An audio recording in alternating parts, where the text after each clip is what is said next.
Transformation with ChatGPTல இன்னைக்கு நாள் 5 தான். வீடியோக்குள்ள போறதுக்கு முன்னால ஒரு ஃபாலோவ மட்டும் தட்டி விட்டுருங்க. கூடவே ஒரு லைக்கும் பண்ணிருங்க. காலையில எந்திச்ச உடனே கொஞ்ச நேரம் ஃப்ரெஷ் ஏர் வாங்கிட்டு இன்னைக்கு நம்ம சொக்காவ நம்ம தான் அயர்ன் பண்ணோம். அயர்ன் பண்ணிட்டு எப்பவும் போல 2 முட்டை தோசைய வாயில போட்டு நேரா காலேஜுக்கு வண்டி விட்டாச்சு. அப்படியே காலேஜுக்கு போய் காலேஜ்ல எக்ஸாம் முடிச்சுட்டு வீட்டுக்கு வண்டி விட்டாச்சு. வீட்டுக்கு போய் பார்த்தா வெண்டைக்காய் வெட்டிட்டு இருந்தாங்க. நம்ம சைடு ஒரு 3 வெண்டைக்காய் ஒதுக்கிட்டு கையோட ஒரு இளநீயும் குடிச்சிட்டு நேரா சாப்பிட போயாச்சு. இன்னைக்கு நானே பண்ண சிக்கனு, அதுக்கடுத்து சாம்பார் சாதம், கூடவே வெண்டைக்காய் பொரியல் வித் துவையலு. நேரா ஒரு 4 மணி போல ஜிம்முக்கு வண்டி விட்டாச்சு. அங்க போய் பார்த்தா நம்ம சிஏ தோழர் நானும் பல்க் பண்ண போறேன்டான்ட்டு சப்ஸ்கிரிப்ஷன் போட ரெடியா இருந்தான். அப்படியே அவனுக்கு ஒரு மோட்டிவேஷன் அள்ளி வீசிட்டு இன்னைக்கு நம்ம ஜிபிடி தோழர்ட்ட என்ன ஒர்க் அவுட்னு கேட்டேன். அதுவும் ஷெட்யூல் பண்ணி கொடுத்துட்டு கையோட அப்படியே ஒர்க் அவுட்டையும் ஸ்டார்ட் பண்ணிட்டேன்.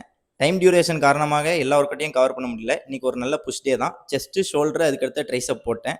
அப்படியே முடிச்சுட்டு ஜிம் விட்டு கிளம்பியாச்சு. நேரா நம்ம ஜியோ அண்ணாச்சி கடைக்கு வந்ததுக்கு ஒரு பச்சை சிங்கியும் போட்டுட்டு வெளியே வந்து பார்த்தேன். அங்க அழகா சாண்ட்விச் வித்துட்டு இருந்தாங்க. நம்மளுக்கு டெம்ட் ஆயிட்டு அதையும் அப்படி லவக்குன்னு போட்டு இன்னைக்கு டே முடிச்சாச்சு. டே 6 பார்க்கறதுக்கு ஒரு ஃபாலோவை தட்டி விட்டுருங்க பாட்டா.